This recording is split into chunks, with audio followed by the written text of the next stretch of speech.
이사야서 62장으로부터 66장입니다.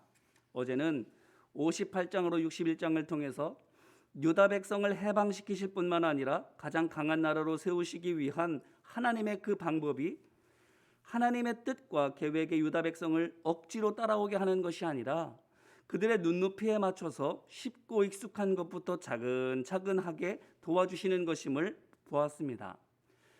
그들을 향한 하나님의 뜻, 곧 비전을 수정하신 것이 아닙니다. 말씀드린 대로 방법을 달리 하신 것이고 단계적으로 하시는 것입니다. 다소 시간이 걸린다 할지라도 제대로 되게 하시려는 것입니다. 그렇습니다. 아무리 옳은 것이라 할지라도 결과만 아니라 과정도 중요합니다. 하나님의 뜻을 이루느냐만큼이나 그것을 어떻게 이루어 가느냐도 중요한 것입니다. 그렇다면 과정이 결과 못지않게 중요하다면 과정 가운데에서 무엇이 가장 중요하겠습니까? 기초이지요. 당연합니다. 기초가 약하면 그 이후의 과정이 아무리 잘 되어 있은들 좋은 결과를 결코 얻지 못할 것이기 때문입니다.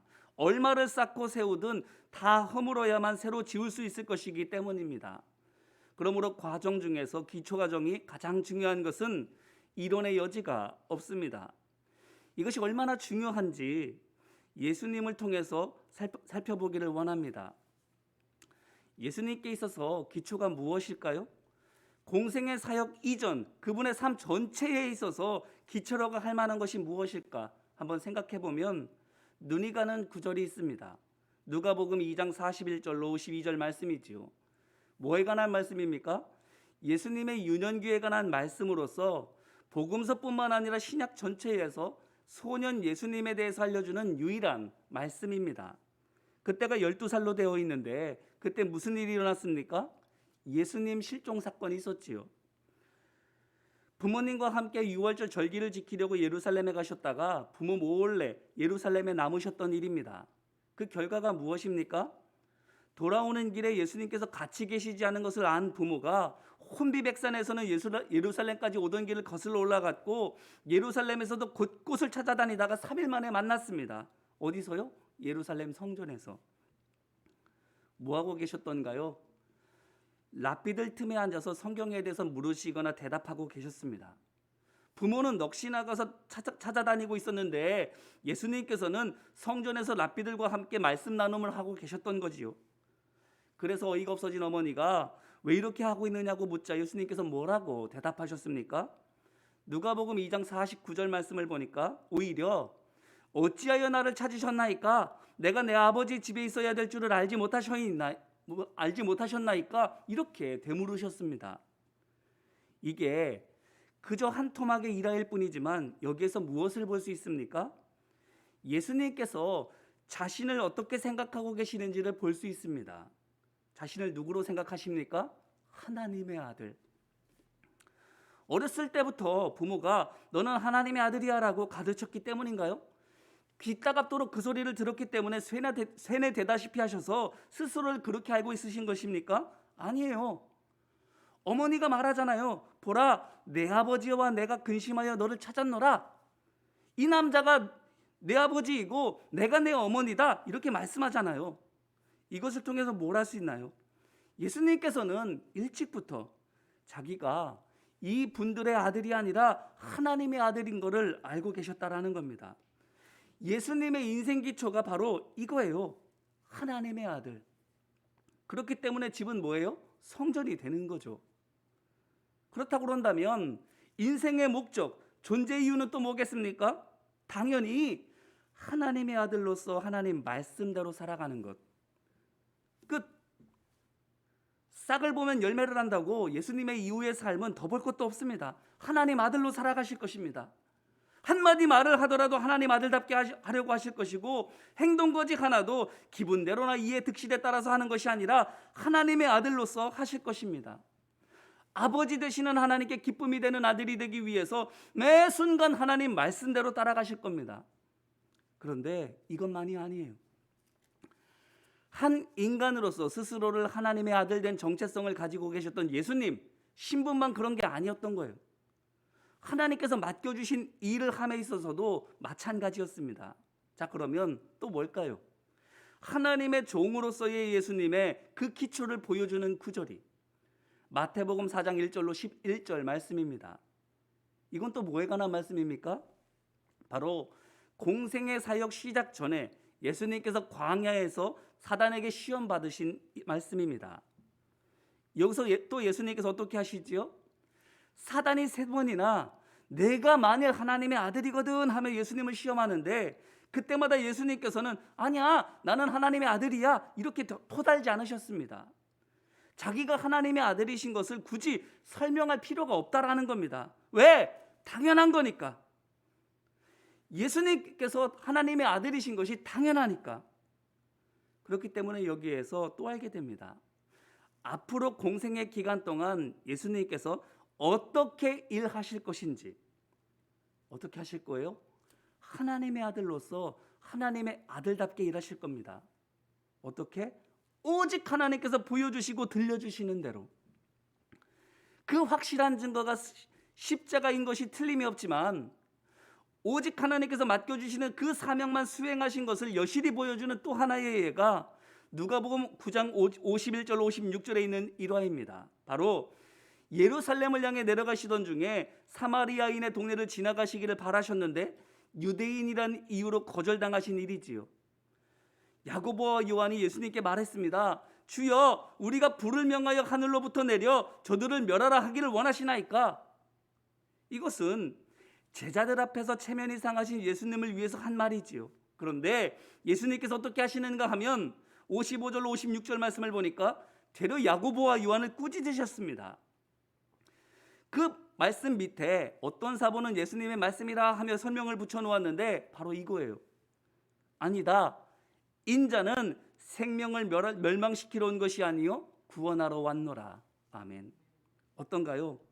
얼굴이 화끈 달아오를 수 있는 상황인데 그때도 예수님께서는 무엇을 꼭 붙들고 계십니까? 사명.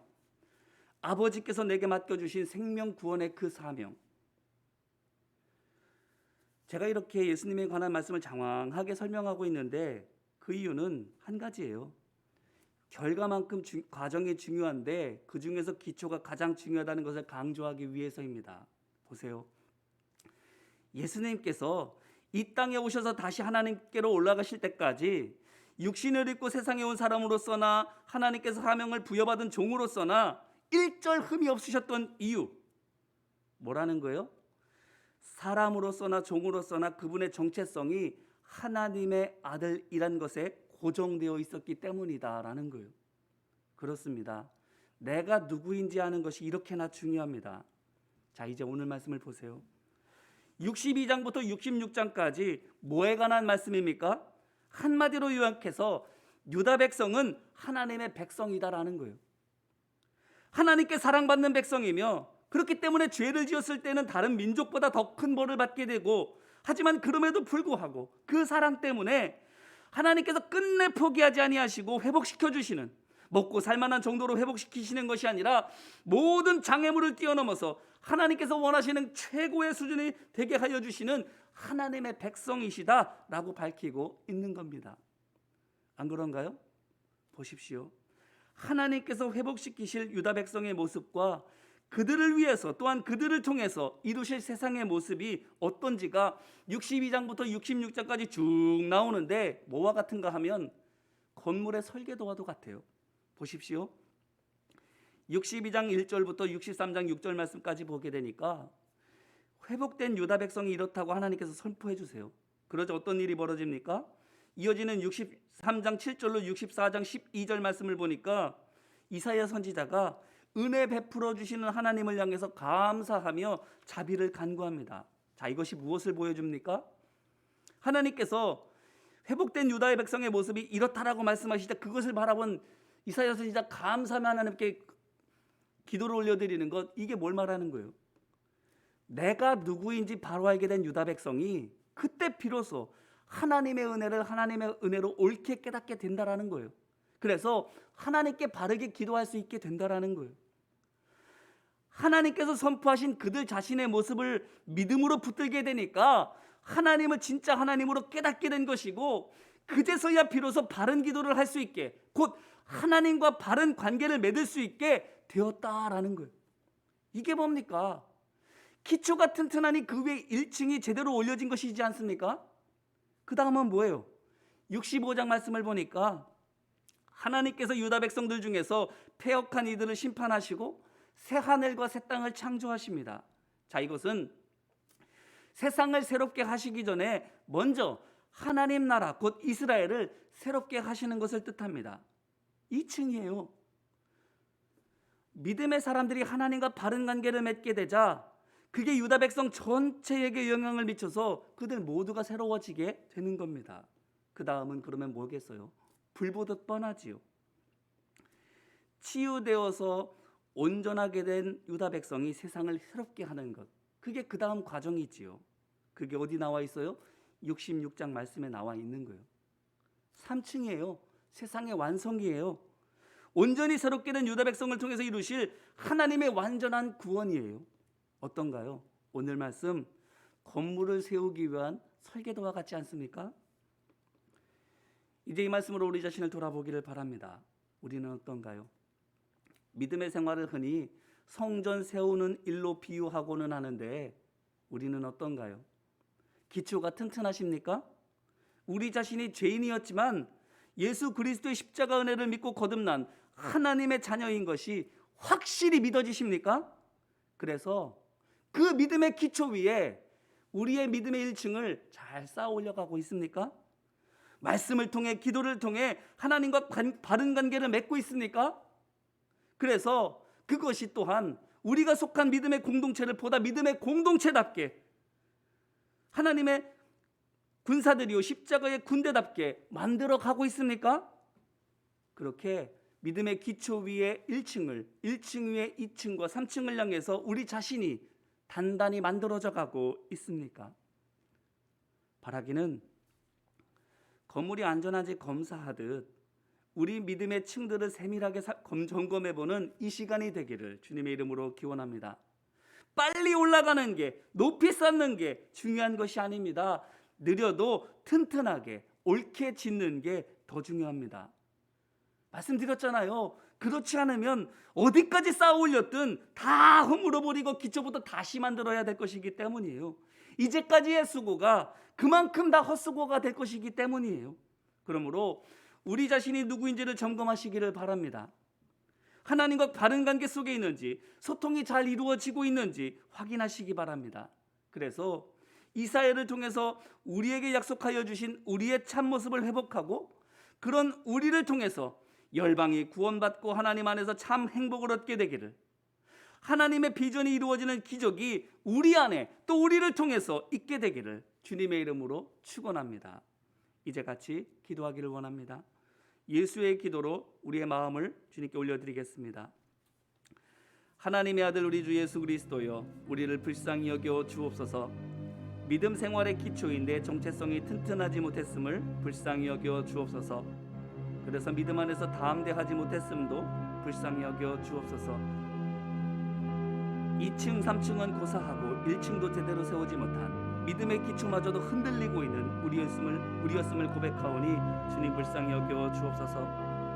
하나님을 바로 알지 못해서 냉혹한 심판자 또는 막대해도 괜찮은 분으로 여기며 바르게 섬기지 못하였사오니 무지한 우리를 불쌍히 여겨 주옵소서. 세상의 거룩한 회복이나 교회와 가정의 거룩한 회복은 고사하고 우리 자신조차 거룩하게 변화되지 못한 채 세상과 하나님 사이에서 엉거주춤하게 지냈음을 또한 고백하오니 우리 연약함을 불쌍히 여겨 주옵소서.